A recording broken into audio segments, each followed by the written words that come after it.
make them feel that way. But write down a list of the reasons why you already have to feel that way. That's brilliant. I love that. And then the second list is a list of things, right? So sometimes people will be like, well, I don't have any reason to feel that way. Which to that I would argue, try harder. But there is another list, and the list is a list of things that you can give yourself that you are in control over to feel that way. So if I'm trying to feel official and accomplished, what can I do today to make myself feel more accomplished? Well, for me, I always feel accomplished after I complete a workout. I always feel like I know that I'm writing a book. I can go write a few pages of my book. That will help me feel accomplished. And so again, what will help me feel official? I mean, the definition, what does official mean to me? I guess for me, it's just like, oh, I made it. And I guess that for that, I could go and maybe read comments of people like saying like, oh, you really helped me or whatever it is. So what are some activities that you can do to give yourself that feeling? And I think combining the two is important, right? Because again, acknowledging all the reasons why you already have to feel that way, but then also becoming more aware of things that you can do in the moment to make yourself feel that way. And when you start doing that, and after like 2 months after doing that practice on myself, I had 1 million followers on Instagram. And I do believe and know that it shifted my energy, right? Like I'm creating now from a different space of feeling more official and accomplished. And so I think that kind of process of identifying the feelings, recognizing all the reasons you already have to feel that way, and then becoming aware of things that you can do to help yourself feel that way even more. When you start doing that, now you have the feelings that you want already. And now you're in a place where you can also be detached from the outcome. It's not going to stop you. You should still go and work toward the thing that you're wanting, right? But that's how you rewire your brain. So that's sort of the neuroscience component. Of course, we could go way deeper into this and talk about this for hours. But this is sort of like my short, condensed 3-step neuroscience component to becoming a match to whatever it is that you want. And now when you're going and working toward the journey, when I was going and working toward 1 million followers, now I'm working toward it with a different energy. I'm working toward it as a match to whatever it is that I want. Yeah, that match piece is brilliant. I love the way you broke that down.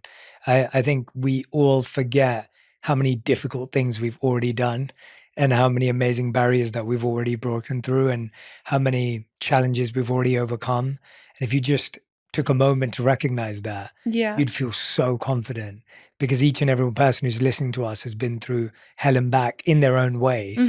And that experience is something we kind of take for granted. We don't realize how hard it was, because to us it was normal. Right. We don't recognize just how much beauty there is in it. That's brilliant. Do you believe that you can miss something if it was meant for you?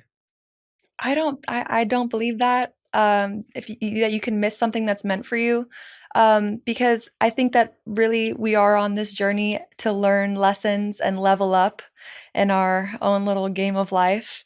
And so I don't believe that. And I think that if there is something that you think that you missed out on that you believe was meant for you, I think that I'm a firm believer in divine timing. So everything happens in divine timing, maybe not at that time, but it will come around and cycle back. I think that also life happens in these sort of cycles where every time you level up or just, you'll see the same situation over and over again. So I don't think that you can miss something that was meant for you.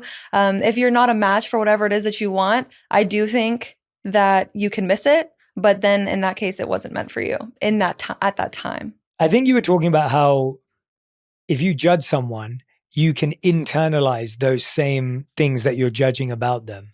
And I really like that you brought that out, because I think one of the other biggest distractions right now is actually jealousy, comparison, gossip. There's a sense of like, we'll talk about the person. It's what you said was your fear with even becoming more public and being more vulnerable. Yeah.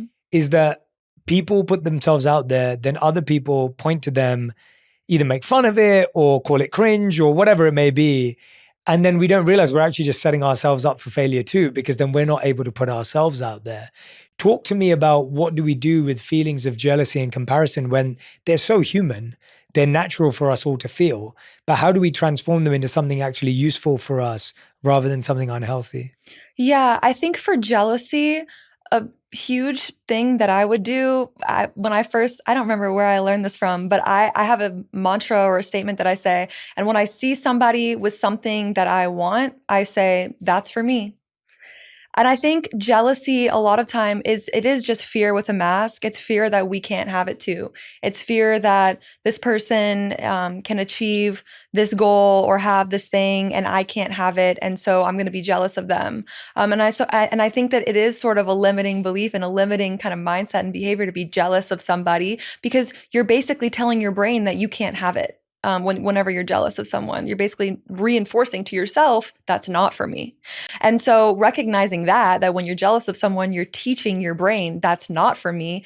Then you're like, oh, wow, I don't want to do that anymore. I want to teach my brain. And I think that a lot of times we are shown things in reality to see them. And when our brain is triggered by this thing, it's because we actually want it too. And it's to be shown something that we can then go and work toward.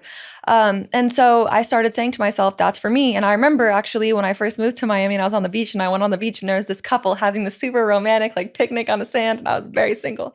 And I remember looking at them and I took a video. I was like, that's for me. And just like being so. You took a creepy video.